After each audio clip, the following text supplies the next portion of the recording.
नमस्कार दोस्तों। भारतीय सिनेमा का इतिहास यदि गौर से देखा जाए तो कुछ नाम ऐसे हैं जो सिर्फ अभिनेता या निर्देशक नहीं बल्कि एक युग का प्रतीक बन जाते हैं। राज कपूर ऐसा ही एक नाम है जिसे भारतीय फिल्म उद्योग का शोमैन कहा जाता है। राज कपूर सिर्फ एक कलाकार नहीं थे बल्कि एक दूरदर्शी निर्माता, निर्देशक, अभिनेता और समाज के संवेदनशील कहानीकार भी थे। उनकी फिल्में मनोरंजन का माध्यम नहीं बल्कि सामाजिक संदेश देने वाली जीवंत कहानियां थीं। उनकी फिल्मों में मानवीय संवेदनाओं, भारतीय संस्कृति और आम आदमी के संघर्ष का अद्भुत चित्रण देखने को मिलता है। राज कपूर ने भारतीय सिनेमा को अंतर्राष्ट्रीय स्तर पर नई पहचान दिलाई।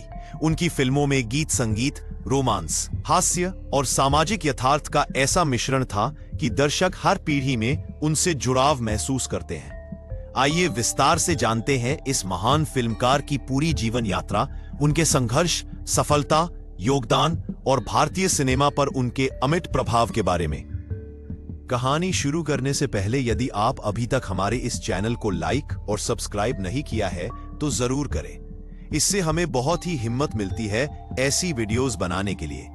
तो चलिए दोस्तों, कहानी की शुरुआत करते हैं। राज कपूर का जन्म 14 दिसंबर 1924 को पाकिस्तान के पेशावर यानी कि तत्कालीन ब्रिटिश इंडिया में हुआ था।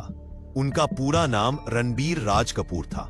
उनके पिता पृथ्वीराज कपूर भारतीय थिएटर और सिनेमा के एक दिग्गज अभिनेता थे और माता का नाम रामसरनी देवी कपूर था। कपूर परिवार भारतीय फिल्म इंडस्ट्री का सबसे प्रसिद्ध परिवार रहा है, जिसने पीढ़ी दर पीढ़ी हिंदी सिनेमा को नई ऊंचाइयों तक पहुंचाया। राज कपूर बचपन से ही अभिनय और कला में गहरी रुचि रखते थे।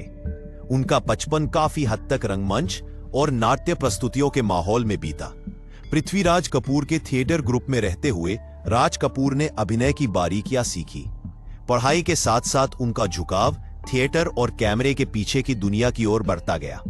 उन्होंने अपनी शुरुआती शिक्षा कोलकाता और बॉम्बे यानी कि अब मुंबई में पूरी की। अब इनकी फिल्मी करियर की शुरुआत के बारे में देख लेते हैं। राज कपूर का फिल्मी करियर 1935 में इनकी पिंकी पोंकी जैसी फिल्मों में बाल कलाकार के रूप में छोटे छोटे रोल से शुरू हुआ।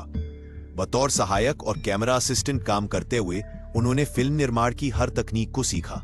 1943 में उन्हें पहली बार अभिनेता के रूप में फिल्म इकबाल में काम करने का मौका मिला। इसके बाद 1947 में आई फिल्म नील कमल में राज कपूर ने बतौर हीरो काम किया और धीरे धीरे अपनी पहचान बनानी शुरू की। लेकिन असली सफलता उन्हें तब मिली जब उन्होंने खुद अपनी फिल्में बनाना शुरू किया।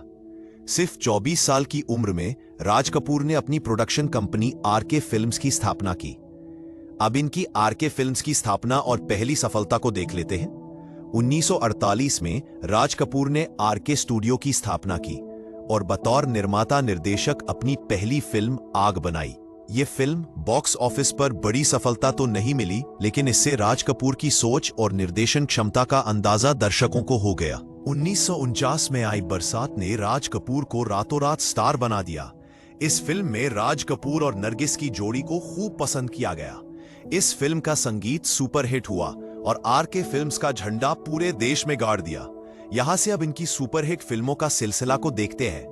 बरसात के बाद राज कपूर ने कई यादगार फिल्में दी जो आज भी क्लासिक मानी जाती हैं। इनमें प्रमुख है आवारा, जो कि 1951 में आई थी। इस फिल्म ने राज कपूर को अंतर्राष्ट्रीय पहचान दिलाई।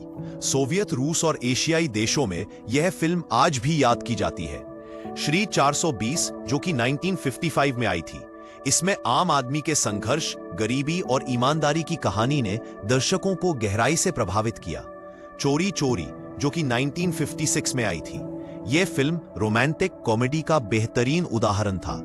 जागते रहो 1956, समाज की वास्तविकता पर कटाक्ष करने वाली फिल्म। संगम 1964, राज कपूर की पहली रंगीन फिल्म जिसने दोस्ती और प्यार की जटिलताओं को दर्शाया। मेरा नाम जोकर 1970, राज कपूर का ड्रीम प्रोजेक्ट जो शुरुआत में असफल रहा लेकिन बाद में कल्ट क्लासिक बन गई। बॉबी 1973, इस फिल्म ने नई पीढ़ी की प्रेम कहानियों को नया आयाम दिया और ऋषि कपूर तथा डिंपल कपाड़िया को स्टार बना दिया। सत्यम शिवम सुंदरम 1978, प्रेम रोग 1982 और राम तेरी गंगा मैली 1985, ये फिल्में भी राज कपूर के संवेदनशील दृष्टिकोण और सामाजिक मुद्दों पर उनकी गहरी समझ को दर्शाती हैं। अब उनके अभिनय शैली और सिनेमा पर प्रभाव को देखते हैं। राज कपूर को भारतीय सिनेमा का चार्ली चैपलिन कहा जाता है। उनकी फिल्मों में आम आदमी की पीड़ा, गरीबी, बेरोजगारी और भ्रष्टाचार के खिलाफ आवाज हमेशा गूंजती रही। वे समाज के दुख दर्द को मनोरंजन के माध्यम से प्रस्तुत करने में माहिर थे। उनकी फिल्मों का संगीत हमेशा कालजयी रहा। शंकर जयकिशन, लता मंगेशकर, मुकेश, शैलेंद्र और हसरत जयपुरी जैसे कलाकारों के साथ उनका जुड़ाव हिंदी फिल्म संगीत को स्वर्ण युग में ले गया। अब इनकी निजी जीवन को एक नजर देख लेते हैं। राज कपूर का विवाह 1946 में कृष्णा मल्होत्रा से हुआ। उनके 5 बच्चे हुए: रणधीर कपूर, ऋषि कपूर, राजीव कपूर, रीमा जैन और ऋतु नंदा। कपूर परिवार ने आगे चलकर भी हिंदी सिनेमा में महत्वपूर्ण योगदान दिया। हालांकि राज कपूर का नाम कई अभिनेत्रियों, विशेषकर नरगिस के साथ जोड़ा गया, लेकिन उन्होंने अपनी पारिवारिक जिम्मेदारियों को हमेशा निभाया। नरगिस और राज कपूर की जोड़ी को भारतीय सिनेमा की सबसे मशहूर ऑन स्क्रीन जोड़ियों में गिना जाता है। अब उनके पुरस्कार और सम्मान को देख लेते हैं।